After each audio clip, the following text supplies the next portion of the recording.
नमस्कार, आप सुन रहे हैं सुजस आवाज राजस्थान में। प्रदेश की अहम खबरें।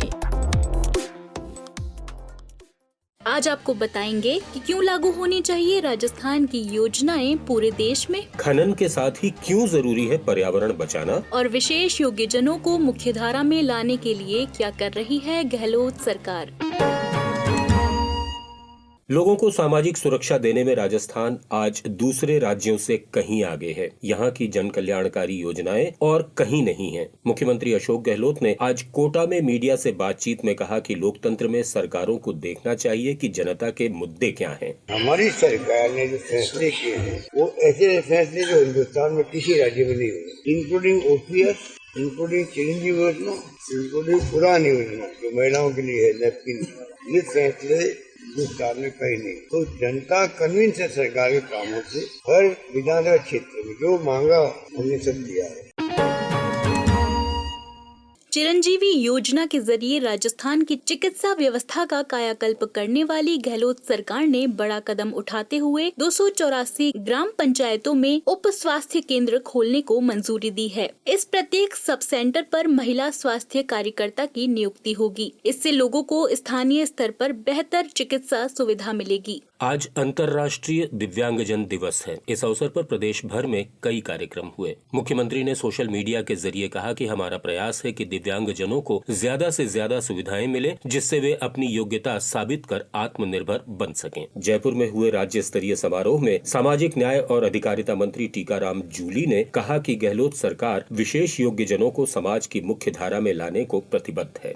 हमारे जो विशेष योग्यजन है, जिन्होंने अपने जीवन के अंदर महत्वपूर्ण कार्य किए हैं, उनको सम्मानित किया गया है। हम इस चयन को चलाएंगे ताकि प्रदेश का कोई भी दिव्यांगजन ऐसा नहीं हो जिसको राज्य की योजनाओं का लाभ नहीं मिले। सरकार ने आरक्षण 3 से बढ़ाकर 4% किया है, प्रमोशन में 4% आरक्षण दिया है, पेंशन बढ़ाई है। विशेष रूप से जो ज्यादा दिव्यांगजन है उनके लिए 1000 रुपए की अतिरिक्त सहायता इसके लिए की है। सरकार ने दिव्यांगजनों के लिए यूनिवर्सिटी खोली है, 2 कॉलेज खोले हैं, पेंशन भी बढ़ाई गई है। इसके अलावा अन्य जो स्कीमें हैं उनका लाभ भी दिव्यांगजनों को मिले। समारोह में दिव्यांगजनों के लिए स्कूटी वितरण योजना का भी शुभारंभ हुआ। श्री जूली ने इस मौके पर 35 विशेष योग्यजनों और उनके कल्याण के लिए काम कर रही 17 विभूतियों और संस्थाओं को भी सम्मानित किया। 5000 स्कूटी हम इस साल बांट रहे हैं। 2000 स्कूटी हमने पिछली बार बांटी थी। अभी हम स्कूटी यहाँ पे बांट रहे हैं, जो मैं समझता हूँ दिव्यांगजनों की सबसे पॉपुलर जो स्कीम हुई है, जिसके लिए सभी लोग चाहते हैं कि स्कूटी हमको मिले। उनके लिए भी आज इस योजना की शुरुआत हो रही है।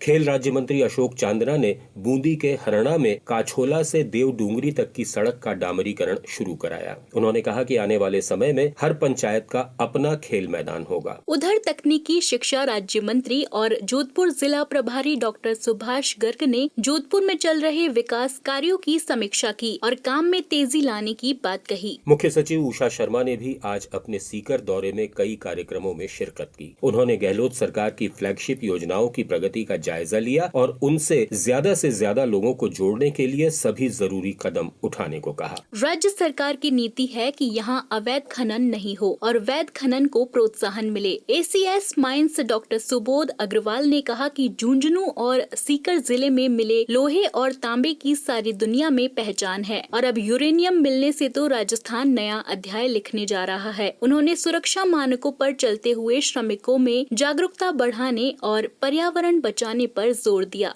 आज हॉकी के जादूगर मेजर ध्यानचंद की पुण्यतिथि है, तो महान स्वाधीनता सेनानी खुदीराम बोस और स्वतंत्र भारत के पहले राष्ट्रपति डॉक्टर राजेंद्र प्रसाद की जयंती भी है। मुख्यमंत्री ने सोशल मीडिया के जरिए इन तीनों विभूतियों का पुण्य स्मरण किया है। और आइए अब आपको सुनाते हैं कर्मठ, मेधावी और सच्चे देशभक्त डॉक्टर राजेंद्र प्रसाद की आवाज। आवश्यकता इस बात की है कि हम साधनों को सुरक्षित रखें और मितव्ययता द्वारा निर्यात व्यापार के विस्तार और उद्योग तथा कृषि के क्षेत्रों में राष्ट्रीय आत्मनिर्भरता में वृद्धि द्वारा इन साधनों का विस्तार करें और अति संग्रह और सट्टे की समाज विरोधी प्रवृत्तियों का दमन किया जाए। केवल सरकार द्वारा ही नहीं बल्कि जनता द्वारा भी प्रयत्न करने और सावधान रहने से ही इस काम में ठोस सफलता प्राप्त हो सकती है। मेधा और अरिंदम से सुनते रहिए दिन भर की हाइलाइट्स सुजस आवाज राजस्थान में। नमस्कार।